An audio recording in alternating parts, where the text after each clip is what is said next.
الفترة هذه يمكن شهر وشوي تبين لي القول المأثور عن ابن عباس رضي الله عنهما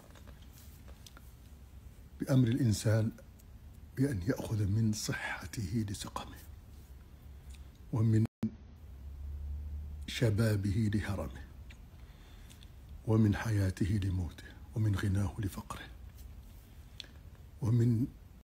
ومن فراغه لشغله. كنت ولله الحمد والمنة إخبارا لا رياء ولا سمعة بإذن الله تعالى، كنت أقرأ في اليوم وردي 3 أجزاء. لم أستطع أن أقرأ في الفترة الشهر الماضي هذا كله ولا جزء، لم أستطع أقرأ أبدا.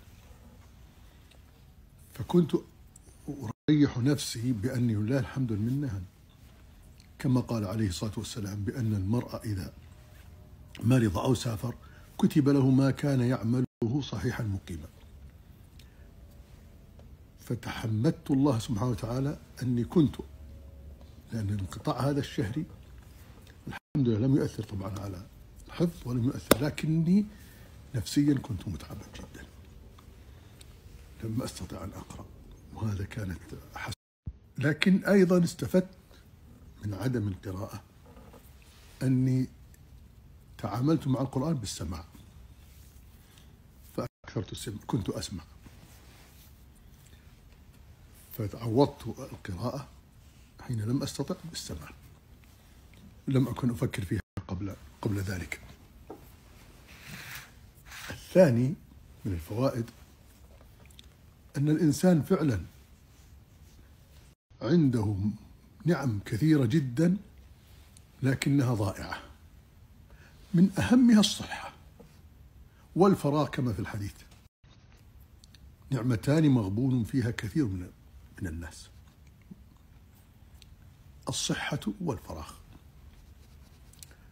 فلما لم أكن يعني ما في قراية ولا شيء، فراغ كبير، الوقت يضيع، كثير من الناس وقته ضائع. واكتشفت أيضا أن نعمة الصوت والكلام التي ربط فيها كثير من الأجر والثواب العظيم وهي الذكر،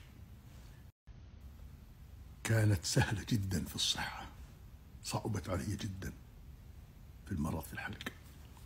سبحان الله وبحمده، سبحان الله العظيم، كلمتان خفيفتان على اللسان ثقيلتان في الميزان حبيبتان إلى الرحمن، وأنت متعب لا تستطيع أن تقولها. فاغتنم صحتك وأكثر من التسبيح والتهليل والذكر عموما، فإنك ستتمناها غدا يوم القيامة، وستتمناها أيضا لو جاك ما جاني. فهذه الخمس المذكورة مهمة جدا، بل هي أهم ما ينبغي أن يركز عليه الإنسان.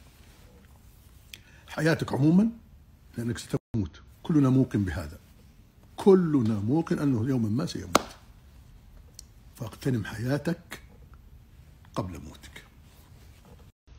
طيب الحياة ايش فيها؟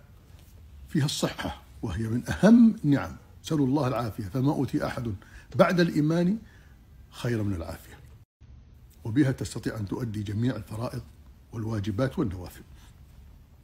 إذن بعد الحياة الصحة تغتنمها بكثرة ما تستطيع من الأعمال الصالحة والخير، سواء في الدنيوية أو الأخروية، لكن لا يضيع وقتك هكذا سبهللا فيما لا ينفعك لا في دين ولا في دنيا. وهذا هو اللغو الذي قيل عنه في القرآن: عن اللغو معرضون.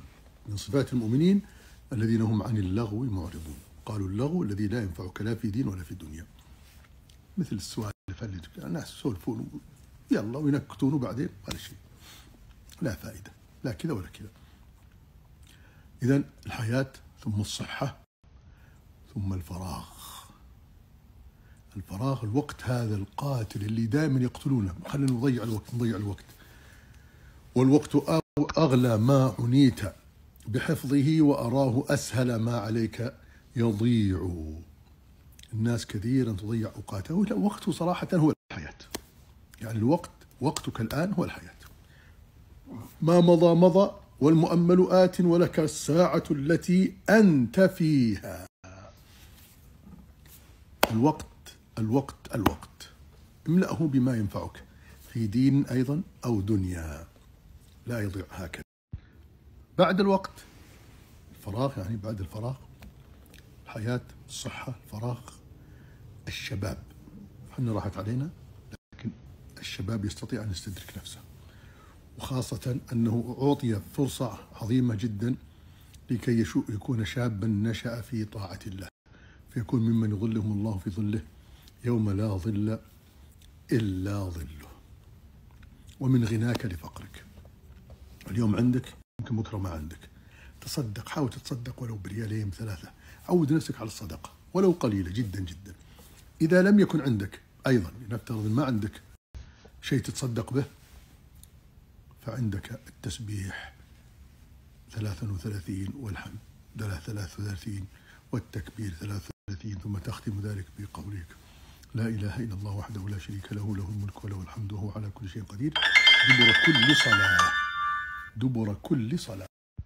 هذه بعض الخواطر التي كنت أعيشها في الفترة الماضية.